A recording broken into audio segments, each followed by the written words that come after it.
যুক্তরাষ্ট্রের বিপক্ষে 3 ম্যাচ টি-20 প্রথম ম্যাচে কাল মাঠে নামতে যাচ্ছে বাংলাদেশ। খেলাটি শুরু হবে বাংলাদেশ সময় রাত 9টায়। টি-20 বিশ্বকাপ শুরু আর মাত্র কয়েকদিন। বিশ্বকাপ শুরু হওয়ার আগে প্রস্তুতিমূলক ম্যাচ খেলতে যাচ্ছে বাংলাদেশ যুক্তরাষ্ট্রের সঙ্গে। মাঠে নামার আগেই সেখানকার পরিস্থিতির সঙ্গে নিজেদেরকে খাপ খাইয়ে নেওয়ার প্রস্তুতি নিচ্ছে টাইগাররা।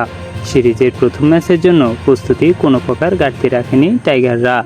হাতুড়ি সিং এক বিবৃতিতে বলেন, আমাদের যথাসাধ্য চেষ্টা ছিল, আমরা সবই কাজে লাগিয়েছি যুক্তরাষ্ট্রের বিপক্ষে খেলার জন্য।